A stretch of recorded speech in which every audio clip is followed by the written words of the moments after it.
Hallo zusammen, willkommen bei uns in der Bora Kochshow. Heute geht es um verwegene Gerichte auf dem Classic Tepan.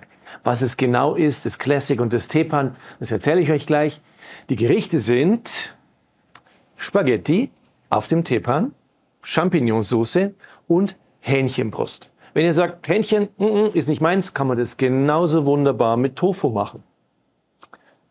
Brokkoli wird auch noch gekocht und dann ein bisschen geschwenkt mit Butter und Agavendicksaft. Das ist der erste Teil. Danach zeige ich euch, wie man das Tepan sauber macht. Das sind ein paar Schritte und 0, nix ist es wieder sauber. Und dann kommt der nächste Hammer, nämlich eine Pizza auf dem Tepan. Ja, das geht tatsächlich. Wir machen nicht nur eine Tomatenpizza, sondern wir machen eine Fruchtpizza. Und zwar vegan. Gleichzeitig wird der Xpo ein bisschen was für uns tun, nämlich unter den Spezialfunktionen werden wir Schokolade schmelzen, Hefeteig gehen lassen und eine Mandelcreme wird da auch noch ein bisschen verflüssigt und warm gehalten.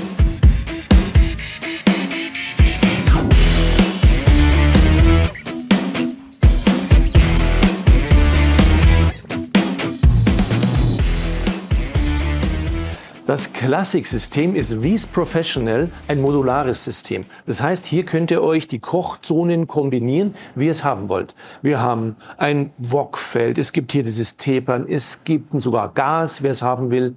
Und hier eben Flächeninduktion, das heißt, man kann die ganze Fläche zusammenschalten zu einer großen Induktionsfläche. Dazwischen sitzt bei diesen Dreier-Systemen jetzt hier immer ein Kochfeldabzug. Ihr seht jetzt schon, es ist eine Touch-Bedienung. Und ich kann euch sagen, es ist endlich eine Touch-Bedienung, wie man sich schon immer gewünscht hat. Die funktioniert bei jeder Tastenberührung die ganze Zeit, egal was man anstellt, immer.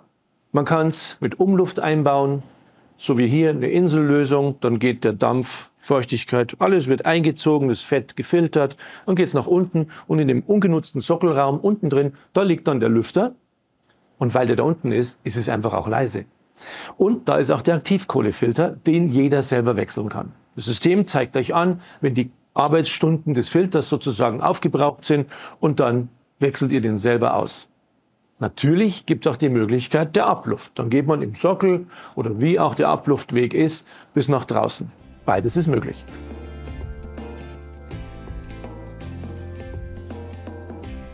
Jetzt für den ersten Schritt vom Kochen der Spaghetti brauchen wir so ungefähr 120 Grad. 130 sind auch okay. Also das Tepan wird aktiviert, die Brückenfunktion. Ich gehe hier unten auf die Warmhaltestufe und dann einfach nach oben. Und hier sehe ich jetzt schon 130 Grad, ist optimal. Am Blinken der Punkte erkennt man, dass es aufheizt. Und wenn man die Temperatur wissen will, die es gerade hat, einfach kurz antippen und dann sieht man jetzt die Zieltemperatur. An Zutaten haben wir hier zweimal Zwiebeln. Einmal, die brauchen wir für die Spaghetti und die zweiten, da sind die Spaghetti, die wir brauchen. Ein bisschen Olivenöl kommt dazu, die Brühe aus dem Topf. Und dann später das Fleisch. Und hier sind die Pilze, die habe ich gebrochen. Die habe ich nicht in Würfel geschnitten und in Scheiben, sondern gebrochen, weil ich finde, das sieht einfach natürlich aus. Und für die Soße haben wir hier nochmal die Zwiebeln, eine Sojasahne, ihr könnt natürlich auch normale Sahne verwenden, verschiedene Kräuter, Limettensaft und Currypulver. Jetzt hat das Blinken aufgehört und los geht's mit etwas Olivenöl.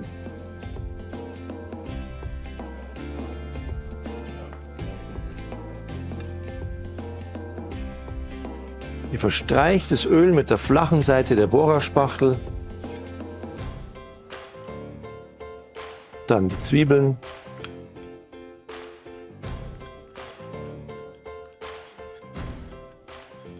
Übrigens, wenn ihr empfindlich seid beim Zwiebelschneiden und da leicht Tränen in die Augen bekommt, ist ein Bohrersystem im Kaltzustand enorm hilfreich. Ihr nehmt einfach das Schneidbrett, legt es daneben, vielleicht ein Tuch drunter, schaltet auf eine kleine Stufe und jetzt wird hier die Zwiebel geschält und geschnitten und sofort zieht es die ganzen Dämpfe ab und ihr weint höchstens noch vor Freude, weil es nicht mehr brennt.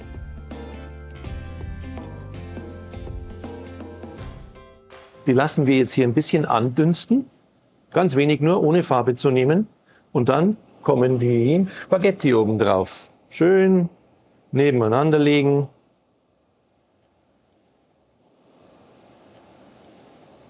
Übrigens, wenn ihr einen hohen Topf habt und ihr wollt den Dampf loswerden oder ihr müsst ihn loswerden, weil ihr zum Beispiel eine Reduktion macht oder einen Fischfond, wo man es einfach nicht so unbedingt intensiv riechen will, dann macht ihr das. Ihr klemmt einen Kochlöffel ein auf der Abzugsseite zwischen Deckel und Topf und dann seht ihr schon, wie es alles runterzieht. Und dann geht es weiter so ähnlich wie beim Risotto. In Einzelschritten wird jetzt die Brühe einfach drüber gegossen.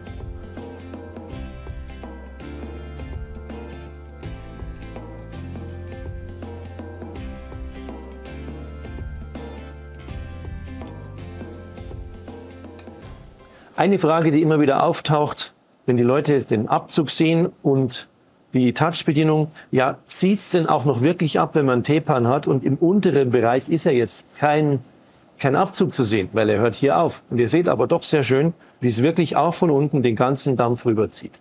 Und ich merke jetzt schon, wie die Spaghetti so ein bisschen anfangen anzuhaften. Also ist es wieder Zeit, Brühe nachzugießen. Ups. Genau. Was ist eigentlich, wenn was in den Abzug reinläuft? Wenn was überkocht oder wenn ein ungeschickter Koch wie ich einfach ein bisschen was reintröpfeln lässt? Das zeige ich euch nachher beim Saubermachen.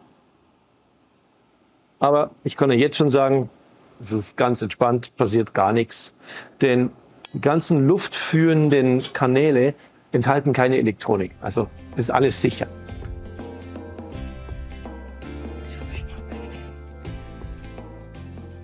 Vielleicht ist es euch aufgefallen, man sieht relativ wenig Bildchen oder Icons bei unserer Touch-Bedienung. Das ist Absicht, denn es soll immer nur das gezeigt werden, was auch in dem Fall wirklich wichtig ist.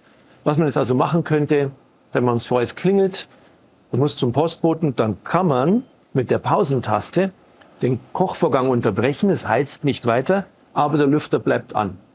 Wenn dann die Geschichte erledigt ist, das Telefonat vielleicht beendet, dann wieder bisschen länger auf der Pausentaste bleiben und schon ist alles wieder aktiviert. Das System merkt sich die Einstellungen von zuvor und man kocht einfach weiter. Wenn ihr das unbedingte Bedürfnis habt und euch nicht mehr zurückhalten könnt und ihr müsst jetzt abwischen, dann gibt es hier die Wischtaste. Das ist ein Countdown von 15 Sekunden. Der zählt stur runter. Und wenn man jetzt das Bedürfnis hat, da abzuwischen, dann kann man drüber gehen. Und zum Schluss sind die Einstellungen ähnlich wie bei der Pausentaste wieder da, wie man vorher hatte.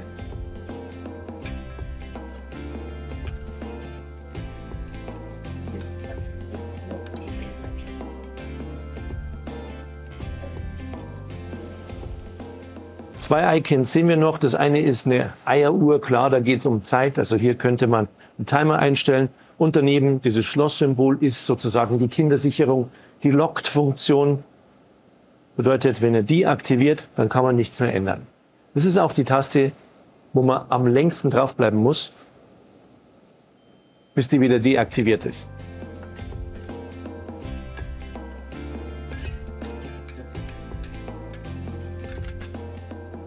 Wenn ihr sagt, jedes Mal das richtige Setting finden vom Abzug zu dem, was ich gerade mache, das könnt ihr auch dem Bohrersystem einfach übergeben, indem ihr die Automatikfunktion aktiviert. Ein kurzer Tipp auf das Ventilatorsymbol da unten und schon ordnet das Bohrersystem die Abzugsleistung der Temperatur zu. Wenn es heiß ist, geht die Abzugsleistung rauf. Wenn es weniger heiß ist, schaltet sie runter. So, das sieht jetzt schon noch richtig aus, wie Spaghetti aussehen müssen. Und jetzt mache ich eines, nämlich die Brückenfunktion wird jetzt wieder rausgenommen.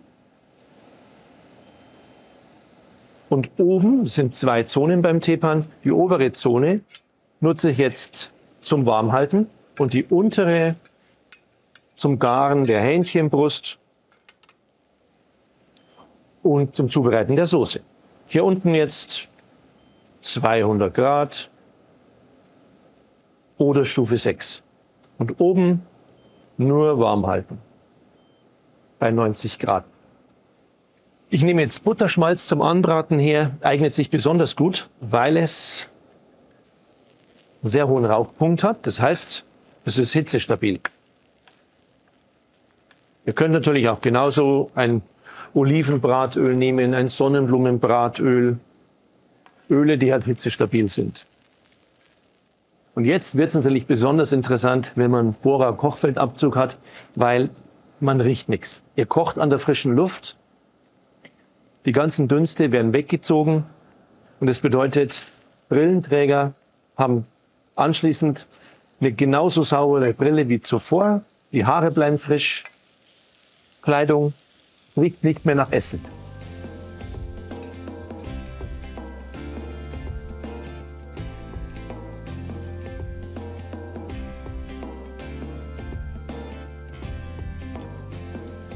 Jetzt stelle ich noch einen zweiten Topf auf, weil wir wollen ja noch den Brokkoli kochen. Ein großer Vorteil von unseren sehr großen Induktionsspulen ist, dass man auch wirklich 2 große Töpfe oder 2 Pfannen vor- oder hintereinander stellen kann. Oder vielleicht 2 kleine Töpfe und einen großen, geht ganz genauso. Zum schnellen Aufkochen von Flüssigkeiten, da geht man zum Beispiel auf die Powerstufe. Wenn ihr braten wollt, Stufe 7 und es reicht dann.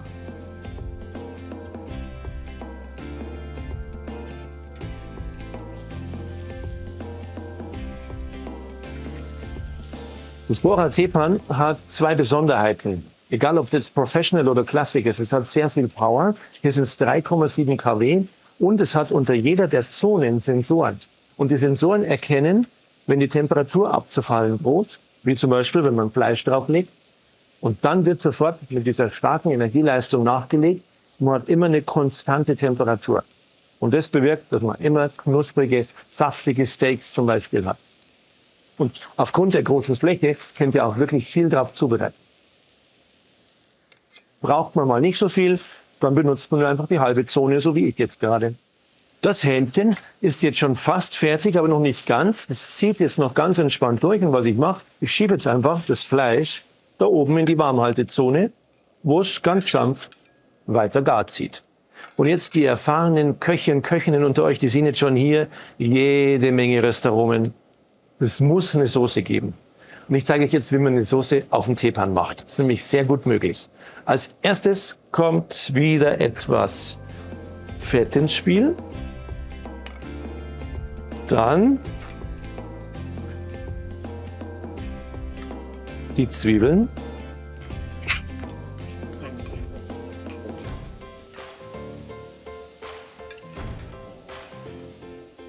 Und anders als bei den Nudeln vorhin dürfen sie jetzt durchaus ein bisschen Farbe bekommen. Und nun die Pilze dazu. Aha, hier meldet sich der Topf. Das Wasser kocht.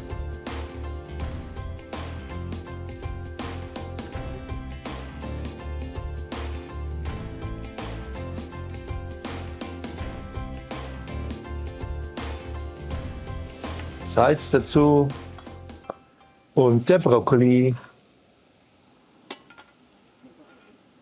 Ihr braucht jetzt je nach Größe der Röschen und euren Vorlieben, aber wenn ihr ihn bissfest wollt, so ungefähr 4 Minuten. Dann könnte man jetzt ablöschen mit Wein, wenn ihr wollt, oder mit Sherry. Ich nehme jetzt einfach diese Brühe her.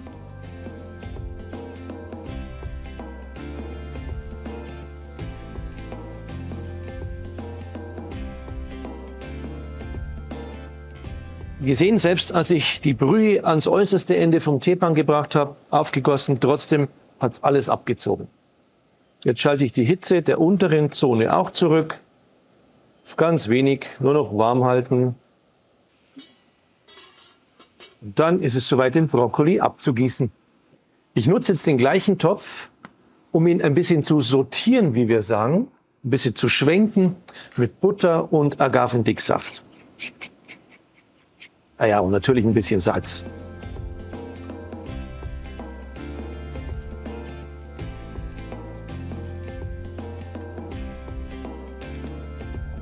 Gut, für die Soße stehen noch ein paar Zutaten da. Es kommt jetzt einfach alles rein. Wie gesagt, die Sojasahne.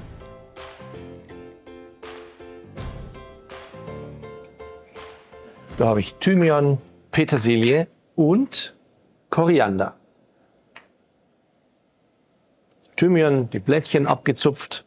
Wenn ihr merkt, es geht ein bisschen schwer, die sind sehr dünn. In dem Fall waren das ganz dünne Stängelchen, manchmal sind sie sehr derb, in dem Fall dünn. Dann reicht es auch, wenn ihr die einfach in feine Streifen schneidet oder hackt. Hier Petersilie und Koriander. Das ist immer gut vorher zu wissen, ob ihr vielleicht Gäste habt, die kein Koriander mögen, dann wenig oder nur auf den Tisch stellen, sodass sich jeder selber drauf tun kann. Currypulver. Und Limettensaft. Geht natürlich genauso Zitrone.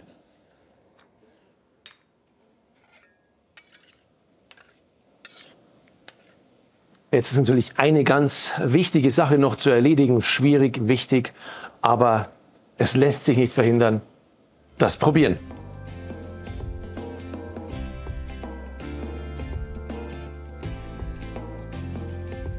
Es ist schon sehr würzig, aber ein bisschen Salz, würde ich sagen, fehlt noch.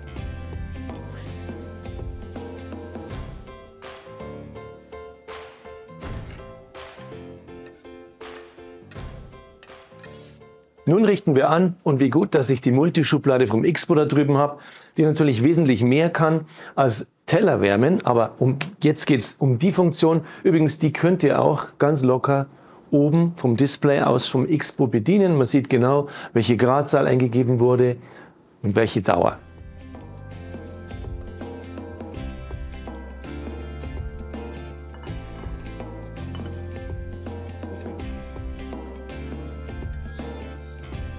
Ihr seht schon, auch Vegetarier haben Verwendung für eine Fleischgabel, um Spaghetti schön anzurichten.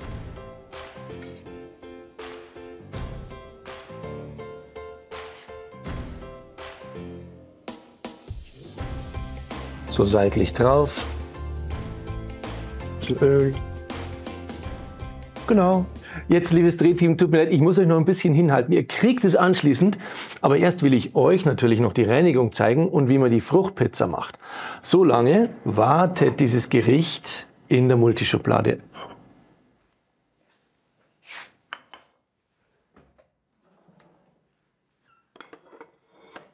Ich sehe jetzt da unten, dass sie schon an ist, aber ich sehe nicht genau, welche Settings, welche Einstellungen und lässt sich aber leicht überprüfen. Da oben, Multischublade, 60 Grad, ist wunderbar und die Zeit reicht locker.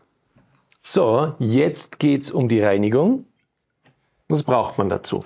Ein bisschen Küchenrolle, einen Schwamm mit einer rauen Seite, Wasser, irgendeine Form von Säure, hier verdünnte Zitronensäure oder verdünnte Essigessenz. Es tut auch so eine ganz normale Zitrone und ein feuchtes Tuch frisch. Gut, dann kommt das Wasser aufs Teepan. Abzug ist ein bisschen an. Wenn ihr seht, dass es ein wenig dampft, habt ihr eine gute Temperatur. Wenn es ganz kalt geworden ist, aktiviert ihr das Teepan, die Brückenfunktion, und dann warm halten und einen Schritt nach hinten, einmal aufs Minus. Und jetzt sehen wir dieses C für Cleaning und das bedeutet, jetzt heizt sich auf 70 Grad auf. Sehr schön. Dann mit der Bohrerspachtel hin und her und die groben Rückstände ablösen.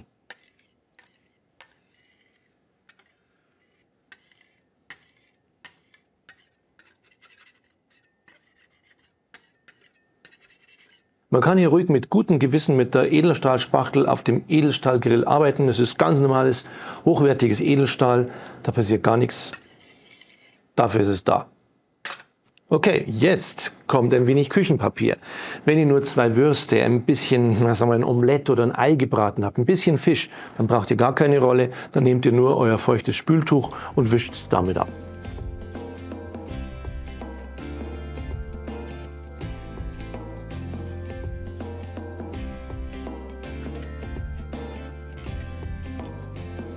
Ein wenig aufsaugen lassen.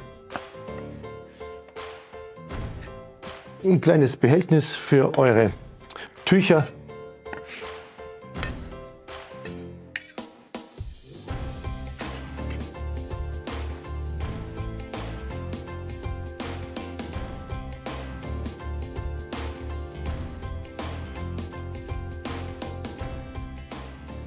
So, und jetzt sieht man schon, wenn man genau hinschaut, sind da so hartnäckige braune Schlieren. Und an die kommt ihr mit dem Schwamm.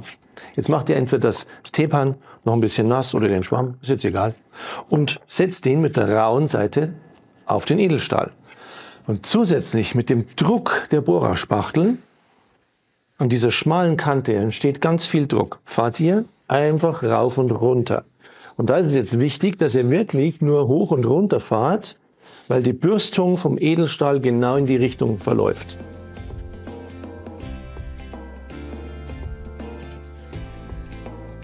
Und jetzt greift diese raue Seite vom Schwamm genau in diese Tiefen rein und holt da die braunen Rückstände raus.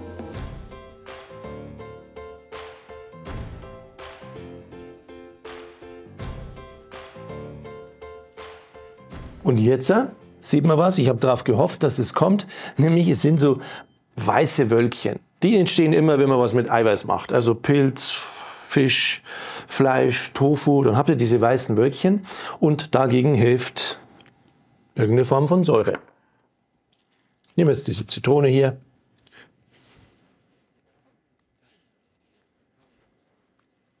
Und jetzt kann man natürlich auch wirklich alles ausschalten. Und jetzt kommt der letzte Schritt, euer sauberes, feuchtes Küchentuch zum Einsatz, der Lappen. Und mit dem wischt ihr jetzt noch den übrigen Zitronensaft ab. Denn der wirkt tatsächlich ein bisschen so wie Zaubertinte. Das nächste Mal, wenn man einschaltet, dann karamellisiert der, schon bevor ihr irgendwas draufgelegt habt. Also den Zitronensaft oder auch den Essig unbedingt wegwischen. Ihr seht schon, das ist überhaupt keine Hexerei, geht richtig schnell, man braucht keine Chemie, sondern nur was Natürliches, ein bisschen Wärme, Wasser und Säure und dann ist es wieder wie neu. Ihr habt gesehen, die Reinigung ist extrem einfach. Zum Glaskeramikfeld vielleicht noch 2, 3 Sätze. Wenn ihr da wirklich was habt, was man spürt, so, wo man mit dem Finger drüber fährt und merkt, oh, da ist eine Erhöhung, dann nehmt ihr den Glaskeramikschaber. Wenn es fett ist, kann man einfach ein Schwammtuch nehmen. Weich muss es sein, auf alle Fälle keinen Kratzer. Fürs Teepan kann man das verwenden, bei der Glaskeramik ein ganz weiches Tuch, Spülmittel und, wenn man will, auch Glasreiniger. Und dann ist es auch wieder blitzsauber. Den Abzug, der ist ebenfalls sehr einfach zum Reinigen. Hier die Einströmdüse, man sieht schon, die ruft nach dem Geschirrspüler. Stellt ihr einfach mit euren anderen Sachen in den Geschirrspüler rein. Dann haben wir hier unten den Fettfilter und die Fettfilterwanne. Die könnte man jetzt so im Ganzen reintun, aber es gibt noch eine Vereinfachung, nämlich man kann das, links und rechts sind solche Drucktasten, dann drückt man drauf, es wird entriegelt und somit kann man das ganz leicht im Geschirrspüler positionieren. Beides dann so rum. Und zum Zusammensetzen geht es genauso. So, und jetzt auch wieder so rum einsetzen. Den lasse ich jetzt hier aber noch drin, weil wir machen erst noch die Fruchtpizza und dann darf er in den Geschirrspüler. Und dafür heize ich jetzt auch schon vor. Einschalten. Auswählen. Raufsliden. Und die Brücke. Was für Zutaten brauchen wir für die Fruchtpizza, für die vegane Fruchtpizza? Natürlich einmal einen Hefeboden, Pizzateig. Kleiner Tipp hierzu, wenn ihr das auf so einem Holzbrett transportiert, gebt genügend Mehl drunter, damit es auch schön runtergleitet. Dann haben wir hier zum Aufstreichen eine Mandel-Kokoscreme und hier ist eine Hafersahne. Es wird gleich verrührt. Cranberries zum Draufstreuen, verschiedene Beeren, ein bisschen Butter, vegane Butter. Apfelschnitze, die wir anbraten, Schokolade, die gleich geschmolzen wird, ein bisschen Banane, Naturvanille, frisch gemahlen und da sind noch Orangenfilets. Da zeige ich euch gleich, wie man die entspannt herstellt. Vorher aber noch die Schokolade in den Xpo zum Schmelzen. Hier gibt es unter den Spezial-Icon neben vielen anderen den Punkt Schokolade schmelzen. Übrigens seht ihr hier auch Teig gehen lassen. Genau das habe ich vorhin gemacht, damit der Hefeteig schön aufgeht. Also Schokolade schmelzen jetzt. Verschiedene Schokoladen haben verschiedene Schmelzpunkte und dem trägt auch diese Einstellung Rechnung. Am Anfang seht ihr schon, weiße Schokolade schon bei 31 Grad. Wir haben ja jetzt hier diese Zartbitter, da darf man auf 38 Grad raufgehen. So mache ich es auch, 15 Minuten oder 30. Die 15 reichen locker für die kleine Menge. Start und rein damit. Das Teepan ist auch aufgeheizt, die Punkte haben aufgehört zu blinken und auf der Multi-Anzeige steht auch 230 Grad. Nun vermische ich diese Mandelcreme mit der Hafersahne. Ah, und jetzt seht ihr schon, wie schön es aufgeht. So muss ein Pizzaboden aussehen.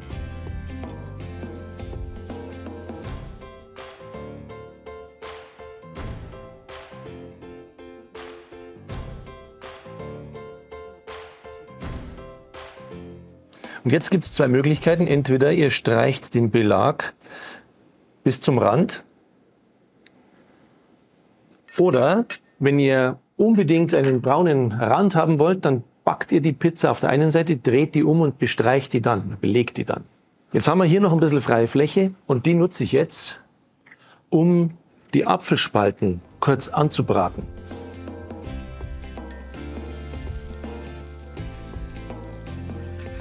Bei einer salzigen Pizza mit Tomaten wäre es halt dann die Zwiebel oder die Champignons oder was auch ihr immer so noch knusprig anbraten wollt. Und das ist ein ganz neues Pizzaerlebnis.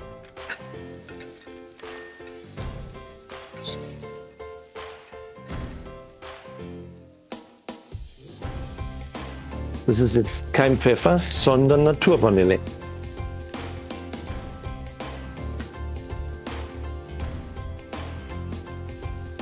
Ein paar Cranberries, karamellisiert.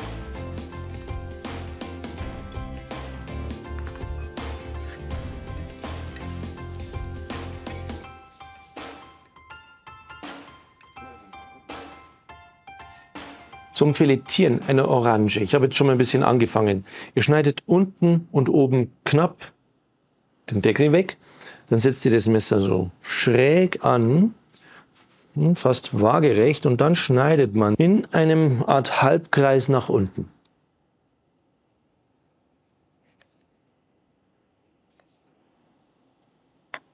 So, dass das ganze Weiße weg ist.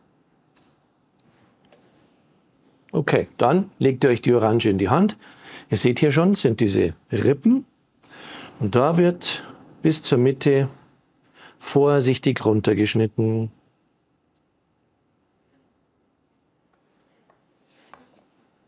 Die Schale, wo die dann drin landen, direkt drunter, damit der Saft auch reintropfen kann. So ist es mit den Orangenfilets.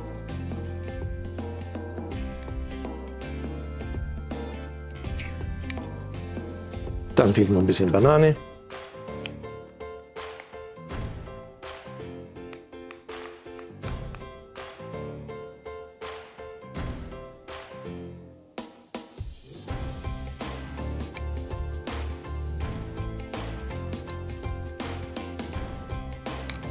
Wenn man jetzt vorsichtig den Boden anhebt, sieht man schon, hat schon eine schöne Bräune.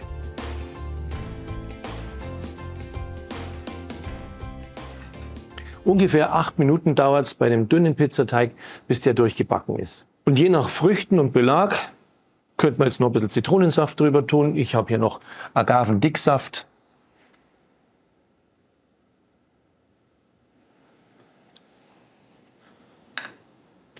Und ein bisschen Minze oder Melisse.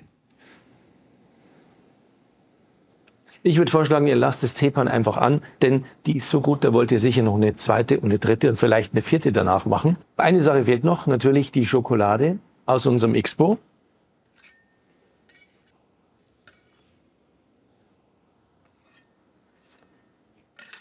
Noch wenige Sekunden. Tada! So, und hier ist jetzt die Schokolade. Sieht jetzt noch stückig aus, aber Achtung, einmal rühren. Und schon ist sie verrührt. Und da erkennt der Chocolatier sofort, die hat noch einen wunderbaren Glanz obendrauf, ist nicht allzu flüssig. Genau so muss es sein. Und warum muss es so sein? Damit die Kakaobutter in der Schokolade drin bleibt. Ihr kennt das alle, man kauft eine Schokolade und dann ist da vielleicht oben so eine graue Schicht drauf. Dann ist sie zu heiß oder zu kalt geworden. In dem Fall ist es egal, weil wir essen die Pizza sowieso gleich. Oben so ein bisschen, ein paar Fäden drüber.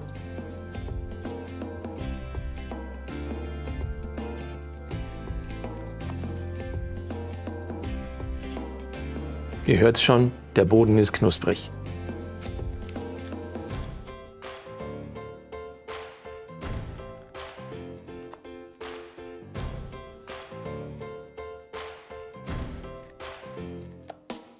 Das lasse ich jetzt einfach so, weil das kann man wunderbar vom Brett wegsnacken. So, und jetzt war da doch noch was in der Multischublade.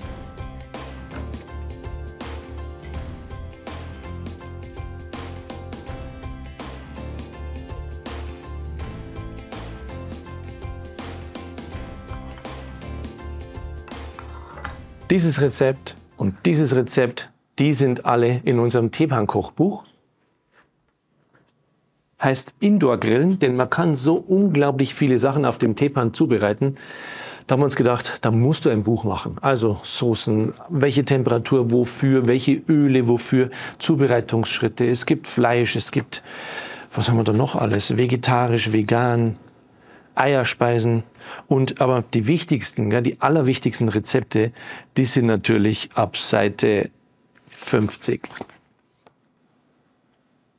Jetzt hoffe ich natürlich, dass ihr richtig Lust bekommen habt, das nachzukochen, und deshalb verlinken wir euch logischerweise all die Rezepte. Und wenn ihr auch sagt, ich würde gern mal so ein Bohrersystem ausprobieren oder zumindest mal aus der Nähe sehen, dann geht bitte auf unsere Bohrer Homepage, bohrer.com, und da seht ihr unter Events, wo was in eurer Nähe los ist. So, und jetzt ist es Zeit fürs Team. Ich sehe schon, ihr habt vielleicht Lust, was zu probieren, dann kommt's einfach her. Hier steht's schon für euch bereit, und guten Appetit.